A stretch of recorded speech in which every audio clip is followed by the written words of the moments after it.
สบายดีบรรยากาศอยู่ลาน2 เมกรถขนเครื่องสินค้าอึกกระทึกดึกน้องอยู่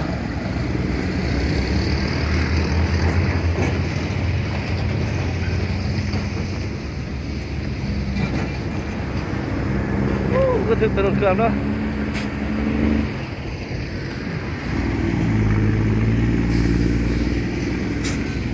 โคตรรถแกมันหลายแท้เนาะหลายแท้หลายว่ะ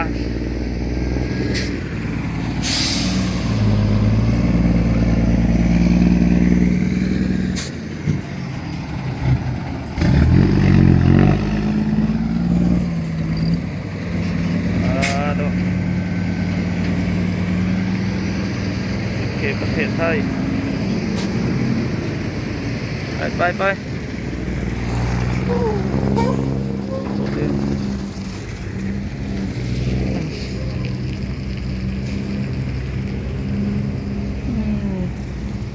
3 คัน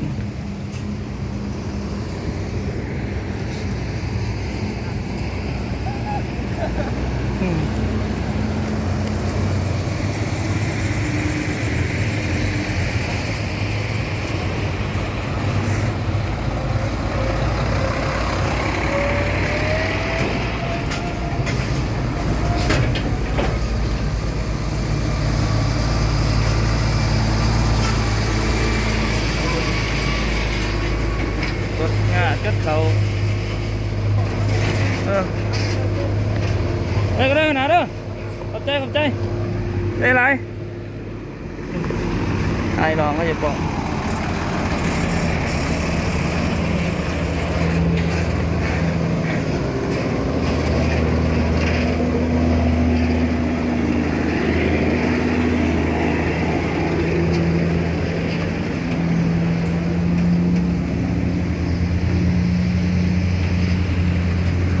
เศรษฐกิจชิดกระอึกกระทึกดึกน้อง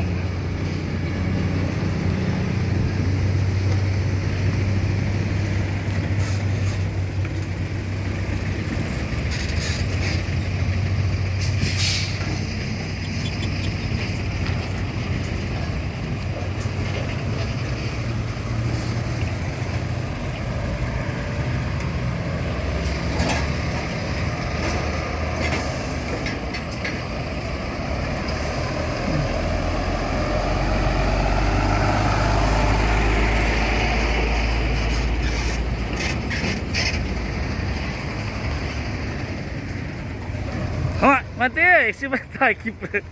โอ้ยตายเลยเฮ้ย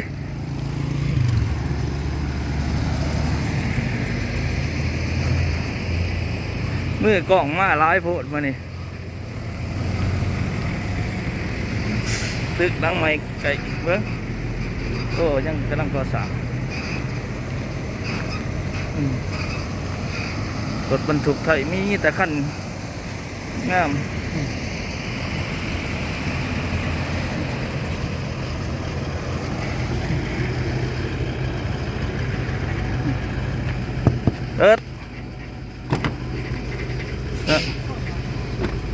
ฮะหลอกอยู่เลยหลอกไว้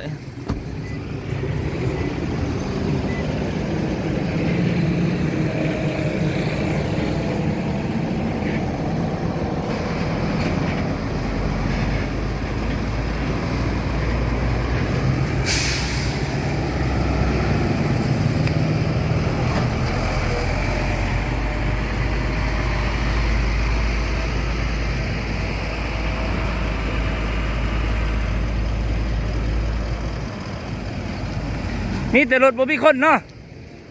ตื่น มาคนมาท่านนะมามีแต่รถบ่มีคนมีแต่รถชิ้นขาแม่ข้าเพิ่นกระตื่นห้องใส่เพิ่นบางอย่างโอ้ยตายเลย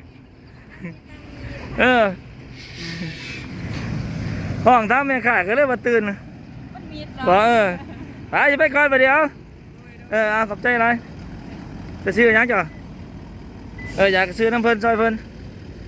อยากยังล่ะคือก่อนมียังไงล่ะมียังนะมีแต่หมักสมบ่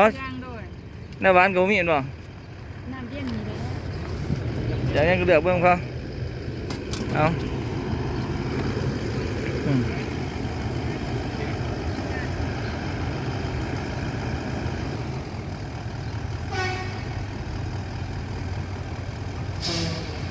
รู้สึกว่ารถคนส่งสินค้าหลายบึ้น มือนี้ยังบ่ร้ายโทร ฮะ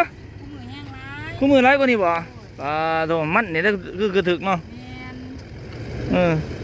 มือร้ายจน ตายโทษดีๆอยู่ในเต็มที่อยู่ในฮะมาเธอหนึ่งตามไปผ่านนะไปเอาไปเอาไปก่อนบ้านนี้สิได้